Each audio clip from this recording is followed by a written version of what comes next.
est le mystère. Tu vois, Dieu, ma tête, ma coupe déborde. Oui, le bonheur et la grâce m'accompagneront tous les jours de ma vie. Et j'habiterai dans la maison de l'Éternel jusqu'à la fin de mes jours. La mystérieuse table. Allons-y doucement. Commençons par la révélation. Que nous dit Paul à propos de cette table?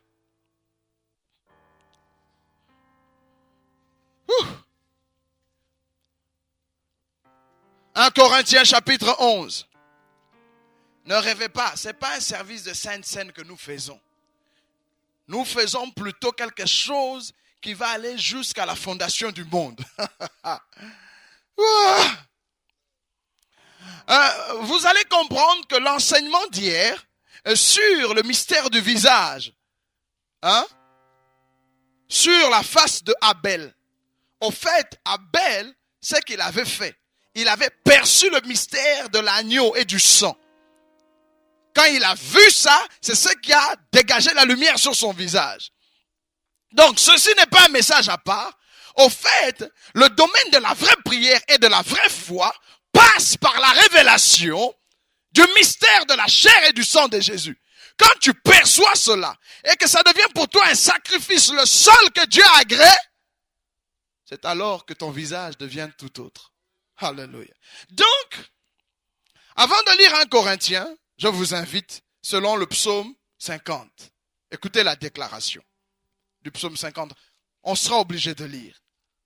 C'est une semaine sainte dans cette église.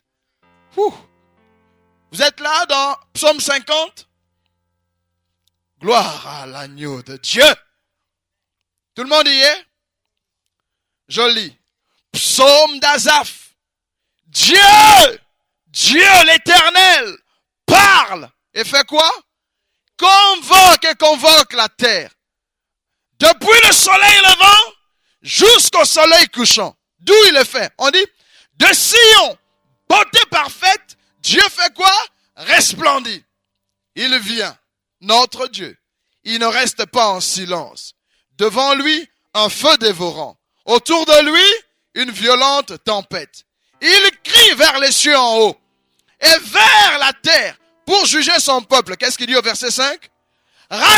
Tout le monde en haute voix. Rassemblez-moi mes fidèles qui ont fait quoi? Rassemblez-moi mes fidèles qui ont fait avec moi l'alliance ou une alliance qui me sont alliés par le sacrifice. Il dit, ceux qui ont fait alliance avec moi par le sacrifice, demandez-leur de venir. Mais quand il est en train de venir, on dit comment il vient, comme un feu dévorant, avec une tempête. Le feu là, ce sont les différentes catégories d'anges qui l'entourent. Les séraphins sont des feux. Les anges se promènent comme un vent. On dit, il fait de ses envoyés quoi? Des vents, n'est-ce pas? Et de ses serviteurs des flammes de feu. On dit, il fait de ses messagers des vents et de ses serviteurs des flammes. Donc quand on dit que Dieu se promène, il vient avec la tempête et le feu et le vent, on dit simplement qu'ils sont en train de venir avec lui. Est-ce que vous comprenez le mystère? Et il dit, rassemblez-moi tous mes serviteurs, mes fidèles qui ont fait avec moi alliance par le sacrifice. Et les cieux publieront sa justice, car c'est Dieu qui est juge. Écoute mon peuple, et je parlerai, Israël, et je t'avertirai, je suis ton Dieu, ton Dieu. Maintenant, puisque nous avons un rassemblement autour du sacrifice. C'est autour du sacrifice, de Genèse à Apocalypse. Regardez, je vais expliquer quelque chose. Depuis la chute d'Adam et Ève, avant la chute dans le jardin, Dieu était présent. Quand ils ont péché, il a fermé le jardin, il s'est éloigné d'eux. Depuis là, regardez comment Dieu marche sur la terre. Il marche comme ça.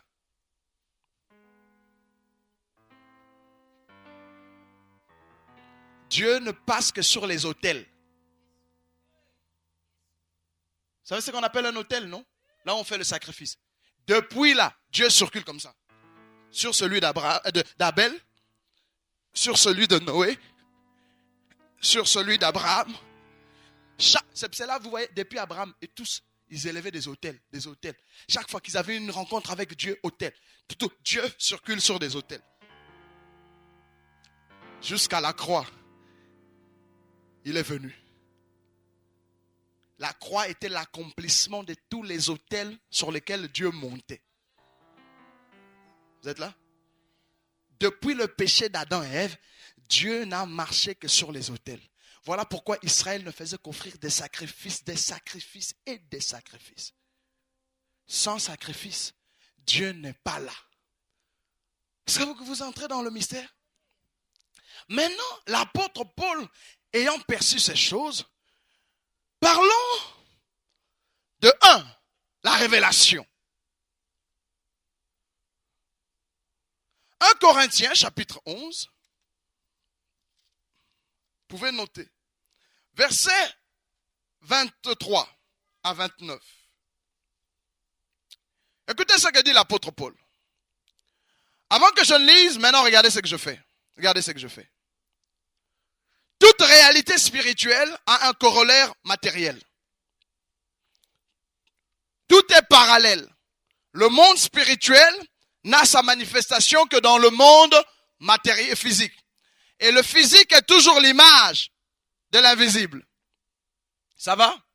Donc, quand vous avez la table du Seigneur, vous avez le pain et le fruit de la vigne devant vous. C'est le côté physique de la vérité qui est spirituelle. D'accord? Donc, lorsque je parlerai du sacrifice, lorsque je parlerai de l'agneau immolé de Dieu, quand je parlerai de toutes ces choses, ça c'est il y a dans le monde spirituel et dans le monde physique. Jésus n'est plus là pour qu'on puisse le dépiécer ici. Il nous a dit, prenez le pain et la coupe en mémoire de moi.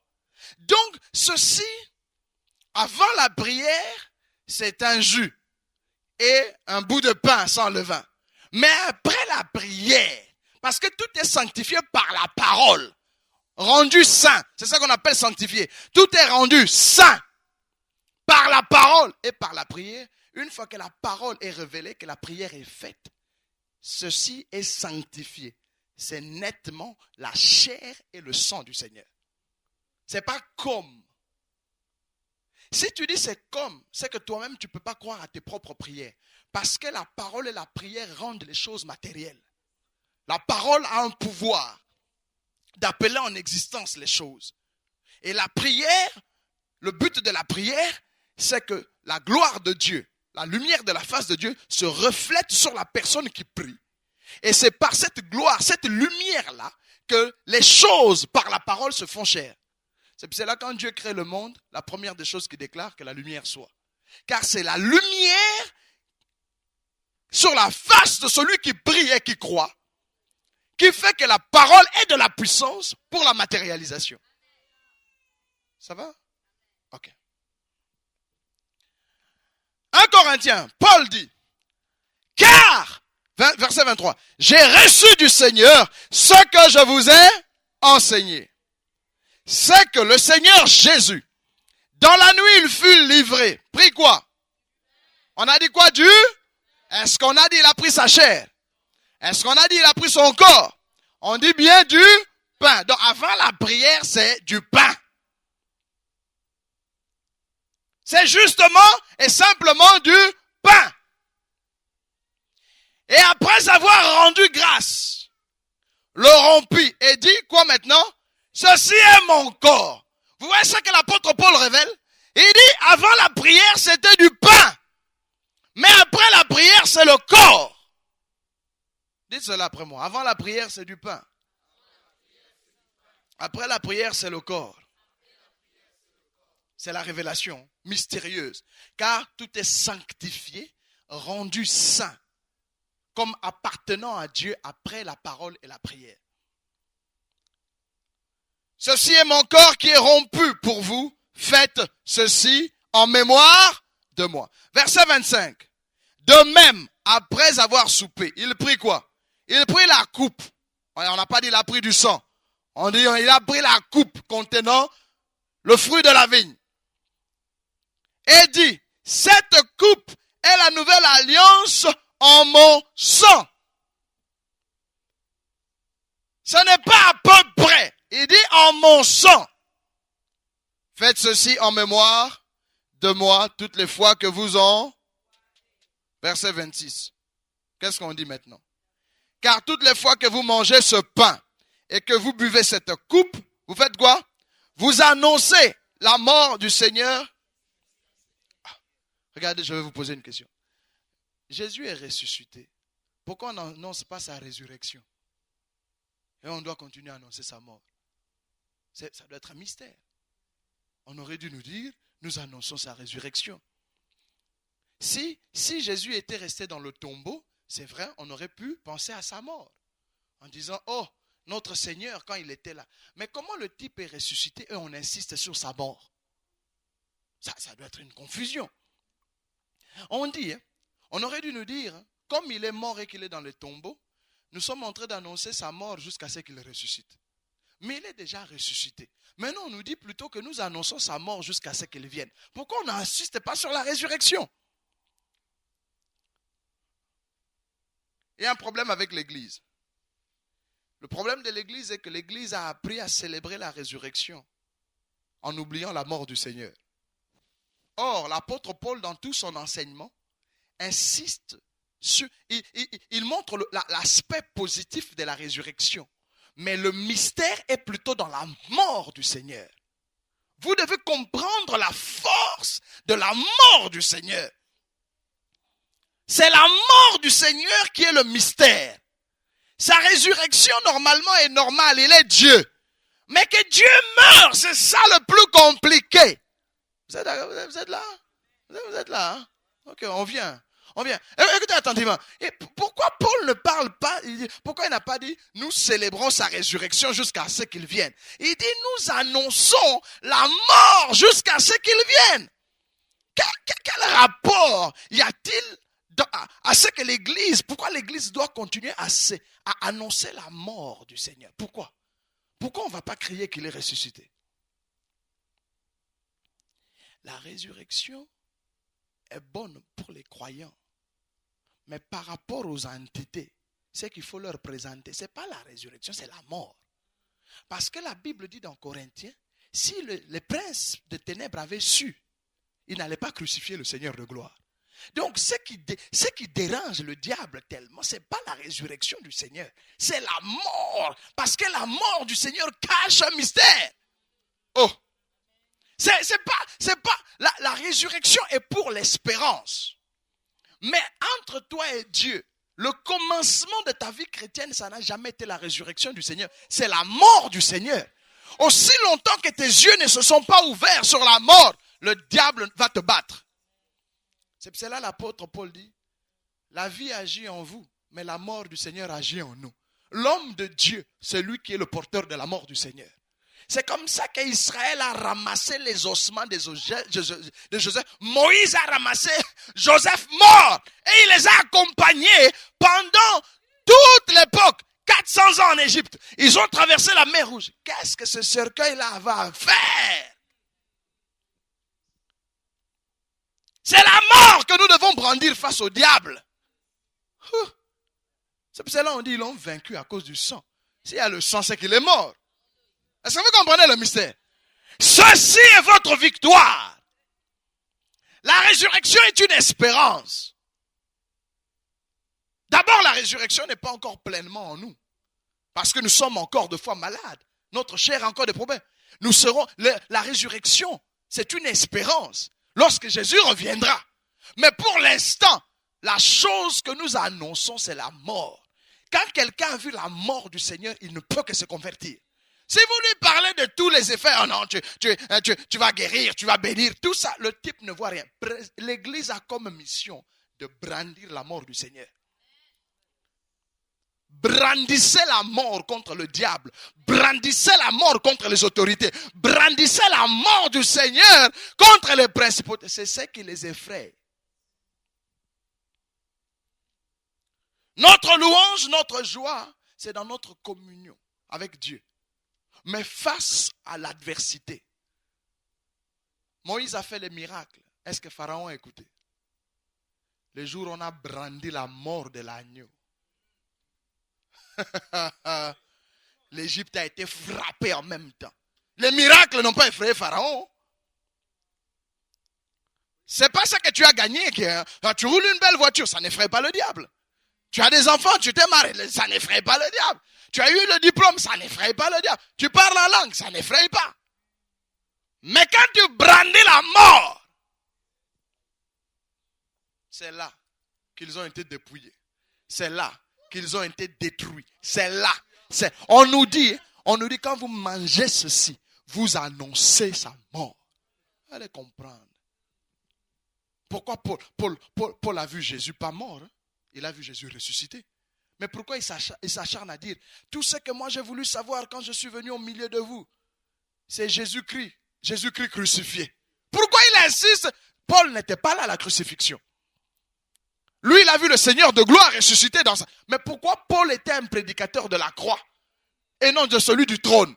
Parce que la résurrection sous-entend le trône. Mais la mort, c'est la croix. Pourquoi Paul enseignait plus la croix et la mort que la résurrection? Parce qu'il sait que la résurrection est une autre étape. Mais aujourd'hui, c'est que le monde a besoin de savoir. C'est la mort de l'agneau. Et vous allez comprendre le mystère.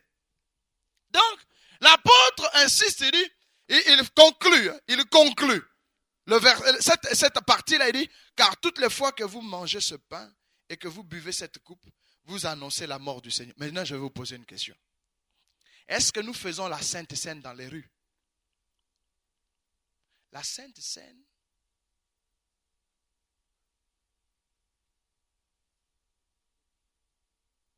ne devrait pas, ça c'est la révélation, je vous explique, ne devait pas se faire au culte du dimanche.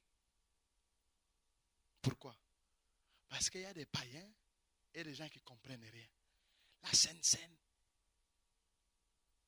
se fait en comité de croyants. Il faut un culte où les croyants viennent. Pourquoi? Les croyants ne mangeaient pas la Sainte Seine dans les rues. Écoutez ce que je veux dire. Ils mangeaient ça dans les maisons. Et là où ils étaient entre eux. Entre eux, ils se cachaient, surtout à la première heure de l'église. C'était des codes. Dans la rue, on évangélise. Devant les païens, on parle du Seigneur. Mais entre eux, quand ils venaient, c'était à Goshen, sur les portes de ceux qui habitaient à Goshen, pas du côté des Juifs et des Égyptiens. C'est là où on a mis le sang sur les linteaux. Écoutez, je vais aller doucement. Maintenant, puisque nous sommes entre nous croyants, quand nous faisons la Sainte Seine, et qu'il n'y a pas de païens, nous aurions dû parler de la résurrection. Pourquoi on parle de la mort? Parce que nous tous, on est croyants. Il faut vous poser la question. Hein? Nous sommes entre nous croyants. Si nous sommes croyants, c'est que nous avons admis que Jésus est déjà mort. Mais on aurait dû, en mangeant la Sainte Seine, parler de la résurrection. Pourquoi il dit vous annoncez la mort? Et pourtant, il n'y a pas de païens autour de nous. C'est parce que quand nous proclamons ça, dans le plan spirituel, ça attaque l'ennemi. Ça attaque directement l'ennemi. Il n'y a pas de païens. Mais nous, entre nous, quand nous nous asseyons, nous commençons à manger et nous annonçons, nous nous rappelons de la mort. Spirituellement, une énergie se dégage. Ça attaque directement les forteresses de l'ennemi. La Sainte Seine ne se faisait pas au milieu des païens. C'était le comité de croyants entre eux, enfermés, mangeant la Sainte Seine. Mais ils annoncent la mort. Pasteur, il faut qu'on se pose la question. Comment les croyants assis entre eux annoncent la mort? À quoi ça sert? On aurait dû parler de la résurrection. Mais on nous dit entre nous, parlons de la mort. C'est une arme contre le combat spirituel. Quand les Juifs mangeaient l'agneau et les herbes amères dans la maison, le sang était sur les linteaux des portes. Hein? Terminator passait dans les sentiers. Nous, on mange ici. Nous, on est derrière le sang. Mais quand on mange ici, on n'a pas mangé au milieu des Égyptiens. Hein? Allez, voilà, il y a un morceau de viande, on mange contre toi. Non, on mangeait derrière les portes fermées. On a dit aux Juifs, fermez toutes les portes. Quand nous on mange ici, l'exterminateur frappe l'Égypte. Vous comprenez cela? Oh! C'est ça notre sorcellerie, si vous voulez comprendre. On ferme les portes, nous on mange ici. Quand on mange ici, il y a un malheur dehors. Je dis, il y a un malheur dehors. Il y a un malheur dehors. On ne mange pas devant eux. On mange en secret. Nous, on mange ici, mais là-bas, ils sont frappés. C'est pour cela qu'on nous a dit de parler de la mort du Seigneur à nos tables. Quand on s'est dit, oui, il a vaincu les autorités. Quand nous, on confesse ça ici, l'esprit frappe dehors. Nous, on mange dans les maisons, dans les rues, ils sont en train. C'est même pas dans les rues. Nous, on mange dans la maison, enfermés derrière le sang. L'exterminateur entre dans leur maison. Vous avez compris l'autorité de l'église? Donc, c'est une destruction téléguidée. Avec des missiles solaires qui partent. Le diable se demande d'où ça vient. Nous, on est enfermés dans la maison. Alors, le psaume dit, tu dresses devant moi une table en face de mes adversaires. Qu'est-ce que les adversaires peuvent venir faire là où moi je mange? C'est pas possible. Est-ce que les adversaires peuvent entrer dans la maison du Seigneur? Parce que la table est dressée dans la maison du Seigneur. Est-ce qu'ils sont entrés dans la maison du Seigneur pour me voir manger? Non. Mais pourquoi la Bible dit, tu dresses devant moi une table en face de mes adversaires?